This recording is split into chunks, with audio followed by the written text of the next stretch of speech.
Welcome to another episode of the Acid Trash Jamboree, the home of strange music and films. In this video I'll be highlighting a bunch of festive themed horror films which will hopefully fill you with all the joys of Christmas time. First up we have Bloodbeat, which centres around a woman named Kathy who lives out in the sticks with her deer hunting partner Gary. Now Kathy's a sensitive sort and experiences these strange visions which she channels obsessively into kind of intense abstract paintings. With Christmas fast approaching, teenage children Dolly and Ted, plus Ted's strange new girlfriend Sarah come to stay, and despite having never met before, it turns out that Kathy and Sarah have some unfinished business, albeit of the psychic kind. This tumultuous meeting of powerful minds coincides with a terrifying spate of bloody murders in the local community, but just who or what is committing them? Years ago, before I'd even got properly obsessed with horror and exploitation films, as soon as I read about how weird Bloodbeat supposedly was, then I knew it was something I had to track down. So basically when Vinegar Syndrome announced that they were releasing a version of it, I was literally counting down the days. I've seen it about 3 or 4 times now, and it's definitely creeping up there as one of my 80s favourites. For whatever reason, the juxtaposition of kind of Euro-style arty visual aesthetics against a bleak Canadian rural backdrop, mixed up with rudimentary gore, pulsing electronic score, and some thoroughly bizarre and dreamlike plot detours is a winning combo for me. It's far from perfect. Some of the sound effects and the primitive computer graphics are laughably naff. And if you prefer films that wrap themselves up nicely, then the more head-scratchingly obtuse bits of the storyline may annoy, though I suppose there's enough suggested along the way so you can kind of draw your own conclusions. So yeah, this is an odd little film, kind of lodges itself in your mind when it's over. I thoroughly recommend it if you want an old-school slasher film that, you know, isn't just about your teens in peril. Okay, next up, Nazi elf occult horror, anybody? Yes, you heard that right. This one is Elves, in which a trio of rebellious teenage girls unwittingly reawaken a short, ugly, hairy, and murderous creature from its decades-long slumber after they perform an anti-Christmas ritual in the forest. Anyway, it turns out that one of said girls is the product of Nazi interbreeding and is destined to mate with the Hitler-approved monster in order to create the new master race. So that's Elves in a nutshell. This one is hilarious.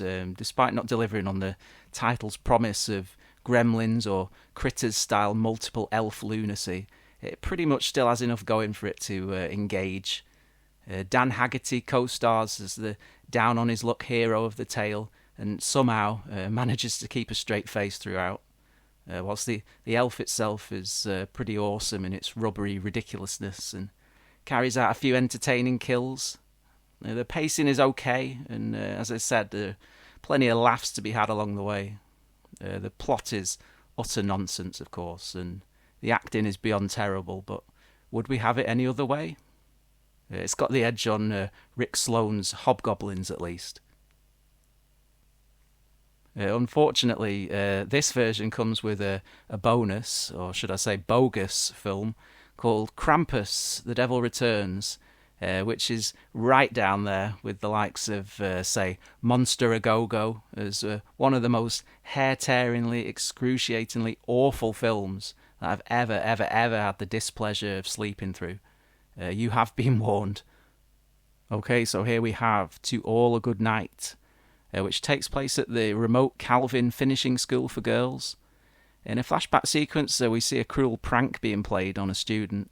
This goes horribly wrong, though, and she ends up falling to her death from a balcony. Fast forward to the present day, and someone with ties to the dead girl wants bloody revenge on the residents of Calvin. So, dressed as Santa Claus and armed with a big old knife, the undercover assailant gets to work.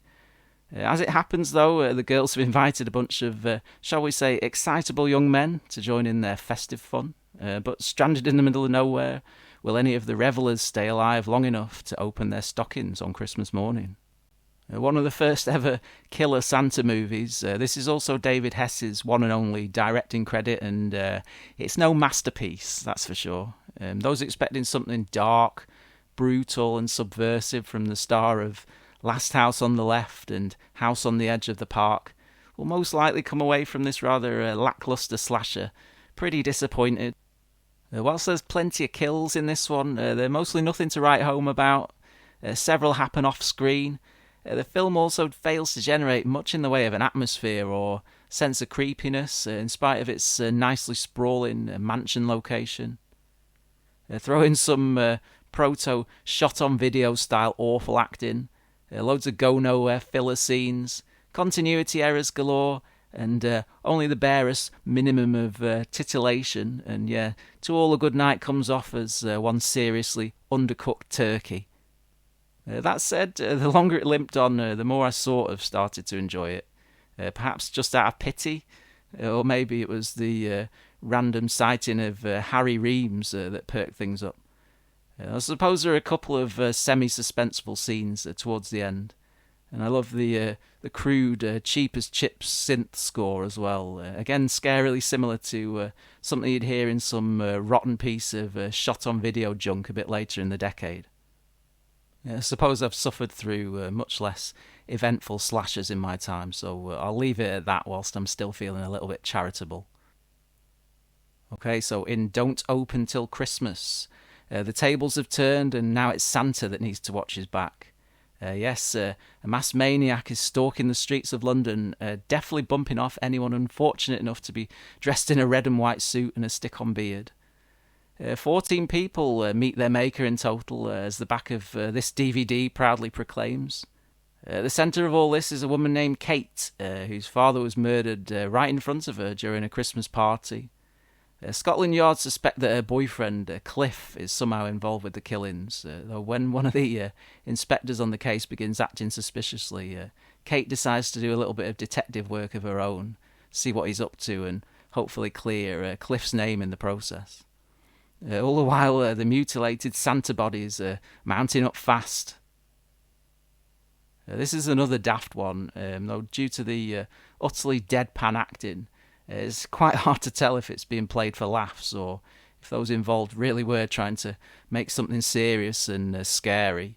There are some quite memorable scenes in this one, particularly like the sequence where one of the Santas is being stalked by the killer down in the London dungeon. It's quite nice to see what that used to look like back in the day. There's also a rather random cameo from Caroline Munro.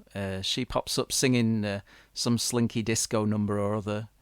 I remember a couple of years back, someone asked her what she thought about this film, and she confessed that she's never actually seen it. On to The Dorm That Dripped Blood, a.k.a. Death Dorm or Pranks. The dorm in question is due to be knocked down over the Christmas holidays, and 4 students have elected to stay behind for a few days to clear the place out. Though much to their annoyance, local weirdo John Hemmett is snooping about the place, stealing their food and generally being a creep. We, the viewers, we're all too aware that someone is steadily killing off those working in and around the dorm. When the penny finally drops and the remaining students realise that there's a psycho on the loose, the main suspect is Hemmett, naturally, but surely he's not the only one lurking about in the shadows of this eerie and foreboding space. This is a 1982 slasher that had a rather poor reputation for a long while, due to the most widely seen versions rather ironically being cut to shreds. Thankfully, Synapse put out the uncensored version, and it turns out that it's pretty alright after all, being one of the more kind of downbeat and sober entries in the subgenre. There's little in the way of annoyingly goofy teen humour in this, and a really dark and creepy central location, which lends an ominous atmosphere to proceedings. The murder sequences are varied, the killer changes up their weapon of choice between deaths, and there's ample blood and gore content across the whole film. Granted, the score isn't anything special. It gives us nondescript orchestral sounds where some grimy synth work would have been a bit more fitting, and the plot is bare bones and basic, to say the least. But not to worry, Yeah, thanks to its 70s style somber vibes, this one at least touches on the levels of creepiness that I crave in a slasher. So yeah, this is a worthy one. This is definitely the least Christmassy of the films that we're discussing in this video. Now, I haven't watched these two in a good while, so I won't attempt to go into detail about either, but I can't not mention Christmas Evil and Silent Night, Deadly Night, not to be confused with the earlier Silent Night, Bloody Night, which for shame I've still not seen. But yeah, both of these are classics, and I'll probably go and put them on when I'm done with this video. And speaking of classics, here's the one and only Black Christmas, Bob Clark's 1974 masterpiece. I mean, talk about creepy. That said, I always forget just how many little comedic moments there are in this film, especially in the first half, which I suppose is a testament to the eeriness of the rest of it. Black Christmas is pretty much perfect in my eyes, though I inadvertently made the grave mistake of watching it very early on in my horror film odyssey, meaning it set the bar way too high. And literally thousands of films later, hardly anything's come close to it, even after 9 or 10 viewings. If for whatever reason you're unfamiliar with it, or if you were put off checking it out because of the frankly abysmal 2006 remake, then do yourself a favour this Christmas and give it a go. Okay, so I hope that's given you at least a couple of ideas of what to stick on this Christmas. Thank you for watching. It's very early days for the channel, but be assured that there's plenty of cool stuff to come in the near future, so please consider subscribing so you don't miss out on that. And I'll see you again shortly on the next edition of the Acid Trash Jamboree.